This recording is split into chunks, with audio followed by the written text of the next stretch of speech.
Bom dia, estamos no dia 190 de leitura da Bíblia. Começaremos com Marcos, capítulo 15, versículos de 1 a 20. Jesus diante de Pilatos. Logo pela manhã, os principais sacerdotes entraram em conselho com os anciãos e os escribas de todo o sinédrio, e amarrando Jesus, levaram-no e o entregaram a Pilatos. Pilatos perguntou: Você é o rei dos judeus? Jesus respondeu: O Senhor está dizendo isso. E os principais sacerdotes o acusavam de muitas coisas. Então Pilatos tornou a perguntar: Você não vai responder nada? Veja quantas acusações fazem contra você. Jesus, porém, não disse mais nada, a ponto de Pilatos muito se admirar. Jesus é condenado à morte. Ora, por ocasião da festa, era costume soltar ao povo um dos presos, aquele que eles pedissem.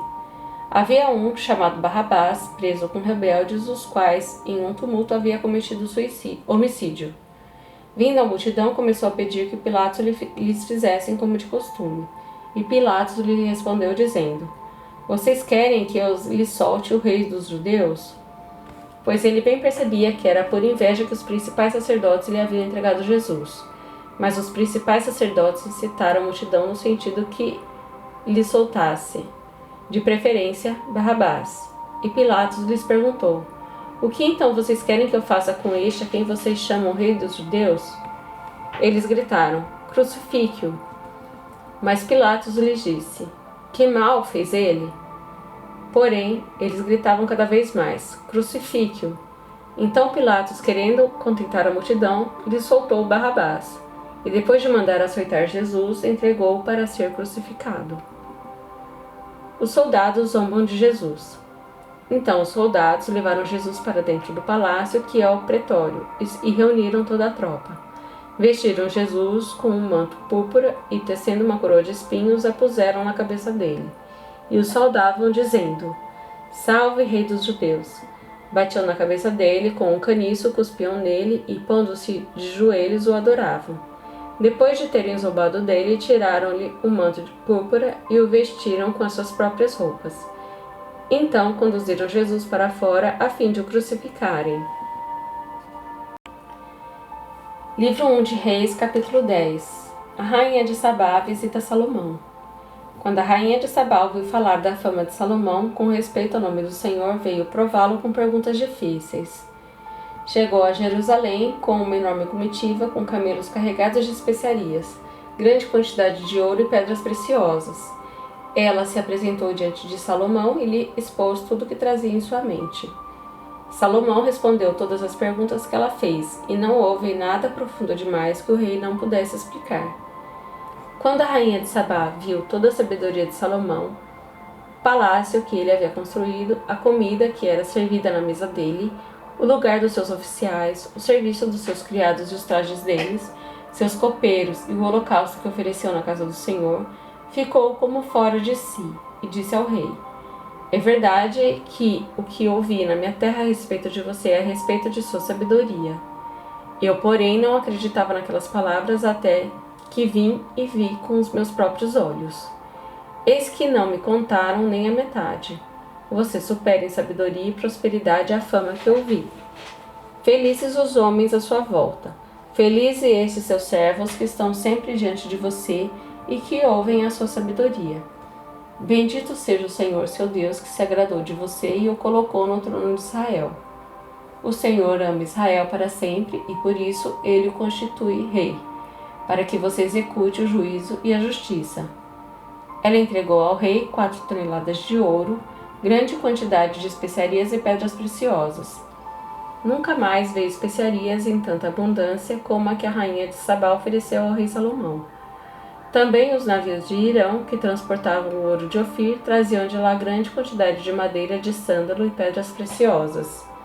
Desta maneira, de sândalo, o rei mandou fazer corrimões para a casa do Senhor e para o palácio real, bem como harpas e lírias para os cantores. Tal madeira nunca se havia trazido para ali. Nunca se viu mais semelhante madeira até o dia de hoje. O rei Salomão deu à rainha de Sabá tudo o que ela quis e pediu, porém de tudo o que lhe deu por sua generosidade real. Então ela voltou e foi para sua terra, ela e os seus servos. As riquezas de Salomão. O peso do ouro que se trazia a Salomão a cada ano era de cerca de 23 toneladas, além do que entrava dos vendedores e dos negociantes, de todos os reis da Arábia e dos governadores da terra. O rei Salomão fez 200 grandes escudos de ouro batido, empregando 7 quilos e 200 gramas de ouro em cada escudo. Fez também 300 escudos menores de ouro batido, empregando 1 quilo e 800 gramas de ouro em cada escudo. E o rei os pôs na casa de bosque do Líbano. O rei fez também um grande trono de marfim e o cobriu de ouro puríssimo. O trono tinha 6 degraus, e o encosto do trono ao alto era redondo. De ambos os lados do assento havia um braço e a figura de um leão junto a cada um dos braços. 12 leões estavam ali sobre os 6 degraus, um em cada extremo desses. Nunca se havia feito obra semelhante em nenhum outro reino. Todas as taças que o rei Salomão usava para beber eram de ouro, e também de ouro puro eram todos os objetos da casa do bosque do Líbano. Não havia nada de prata, porque nos dias de Salomão não se dava nenhum valor a ela, porque o rei tinha no mar uma frota de Tarsis, junto com os navios de Irão. De 3 em 3 anos, a frota voltava de Tarsis, trazendo ouro, prata, marfim, búzios e pavões.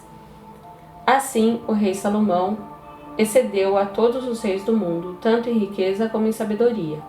Todo mundo queria ver Salomão para ouvir a sabedoria que Deus tinha posto no coração dele. Cada um trazia o seu presente, objetos de prata e de ouro, roupas, armaduras, especiarias, cavalos e mulas. E foi assim ano após ano. Salomão ajuntou carros de guerra e cavaleiros. Tinha 1.400 carros de guerra e 12.000 cavaleiros, que espalhou pelas cidades onde mantinha os carros, deixando uma parte junto ao rei em Jerusalém. O rei fez com que em Jerusalém a prata fosse tão comum como as pedras e os cedros fossem tão numerosos como os sicômoros que estão no Cefelá.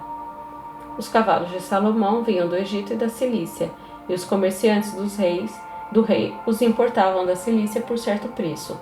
Importava-se do Egito um carro de guerra por 600 moedas de prata e um cavalo por 150.